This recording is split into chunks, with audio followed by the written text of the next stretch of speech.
Malam itu, Solo Raya tidur di bawah selimut ketakutan yang tak terlihat, ditenangkan oleh janji-janji kemakmuran semu yang ditawarkan oleh Arya Jaguar. Ia adalah penguasa kegelapan yang tak terbantahkan, memimpin organisasi kriminal terbesar di wilayah tersebut dari balik bayangan gedung-gedung tua di pinggir kota.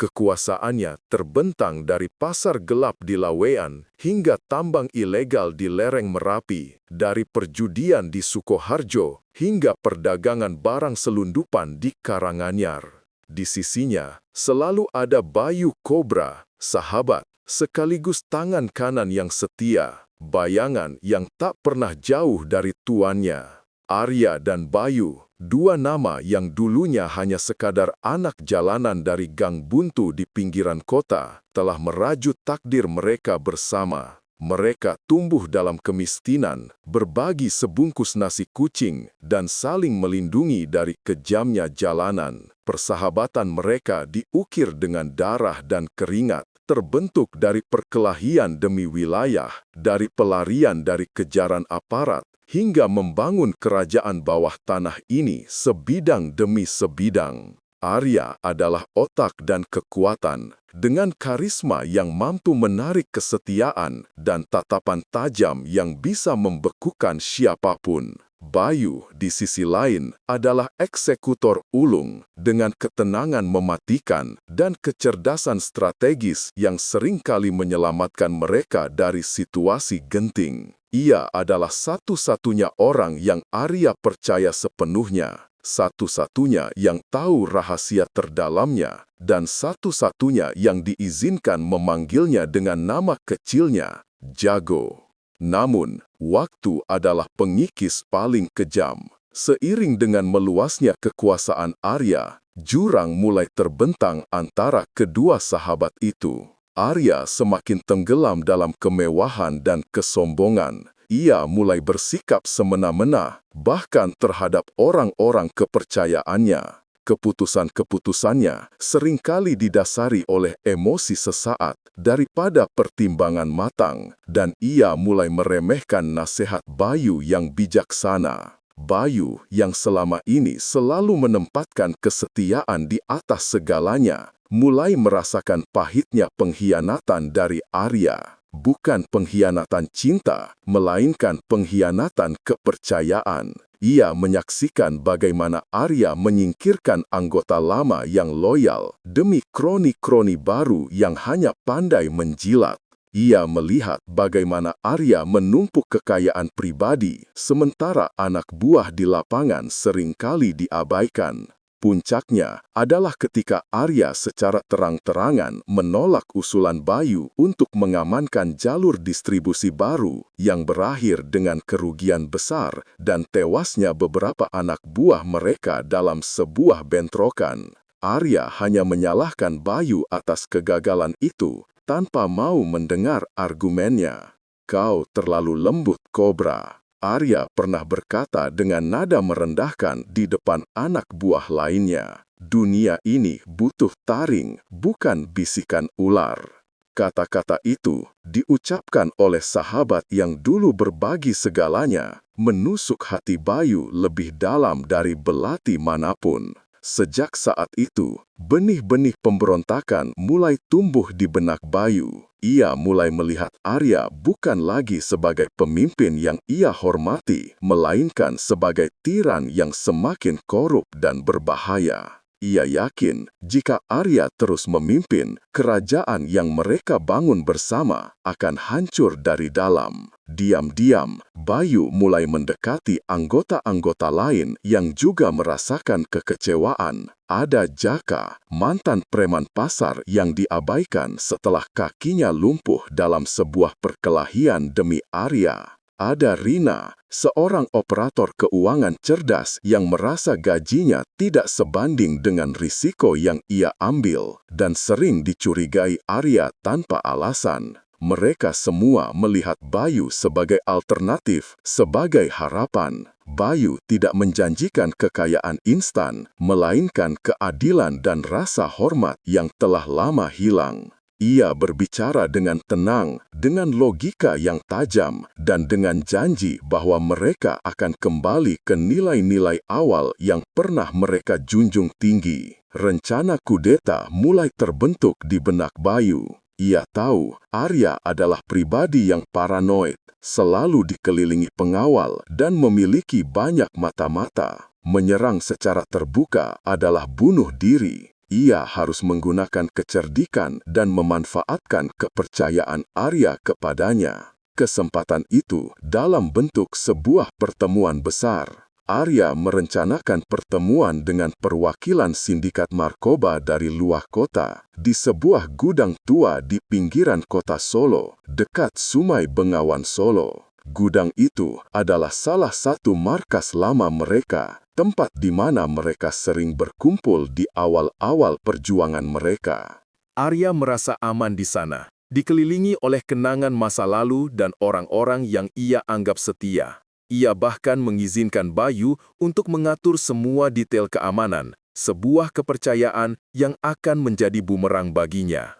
Bayu menghabiskan berminggu-minggu merancang setiap detail. Ia memanipulasi jadwal patroli, menukar beberapa pengawal Arya dengan orang-orangnya, dan menyembunyikan senjata di tempat-tempat strategis. Ia bahkan menyebarkan desas-desus tentang ancaman dari kelompok saingan untuk membuat Arya lebih waspada, tetapi mengarahkannya pada ancaman eksternal, bukan internal. Malam yang dingin dan lembab tiba. Udara di gudang tua itu terasa berat, dipenuhi bau karat dan debu. Lampu-lampu remang-remang menyoroti wajah-wajah tegang yang berkumpul. Arya duduk di kursi singgasana sementaranya, sebuah kursi berlengan kayu tua yang ia anggap simbol kekuasaannya, di ujung meja panjang.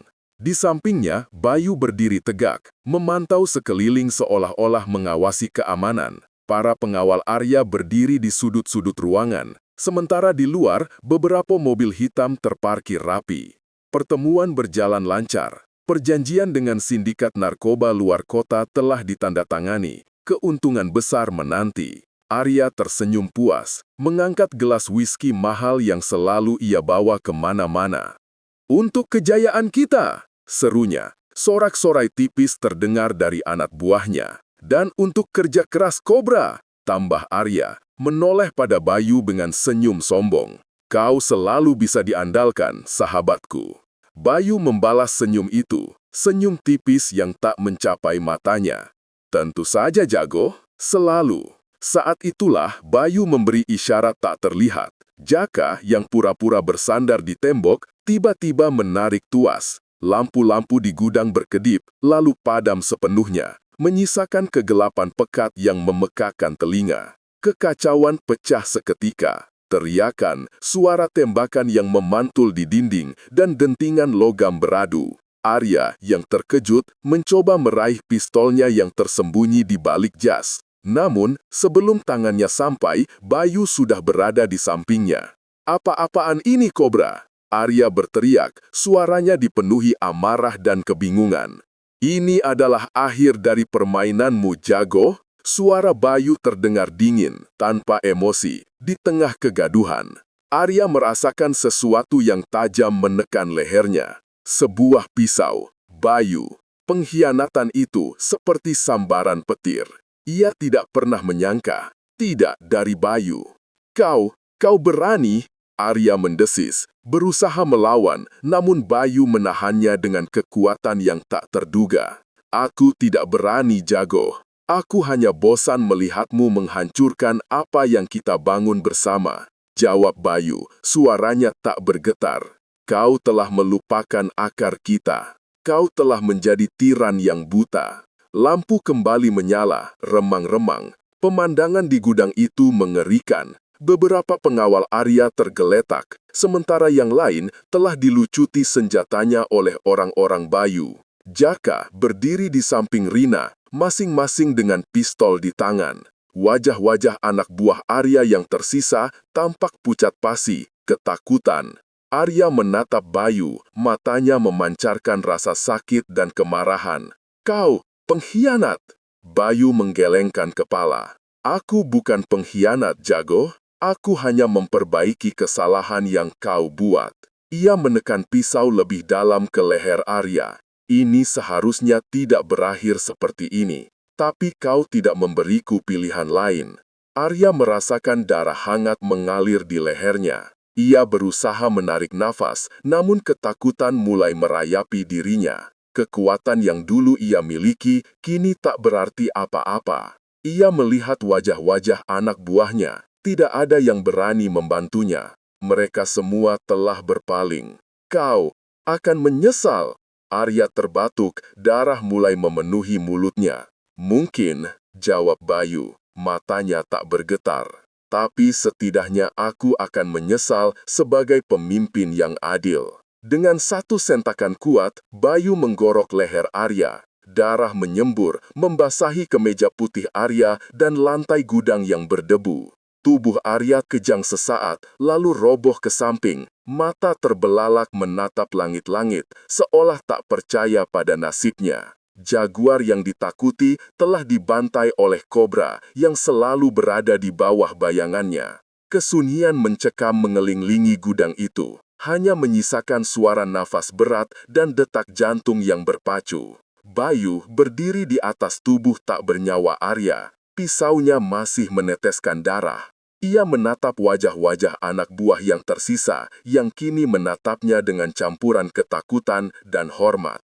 Mulai sekarang, Bayu berkata, suaranya menggema di seluruh gudang. Tidak ada lagi jaguar, hanya ada kobra. Ia mengarahkan pandangannya pada Jaka dan Rina. Bersihkan kekacauan ini dan sampaikan pesan ke seluruh Solo Raya.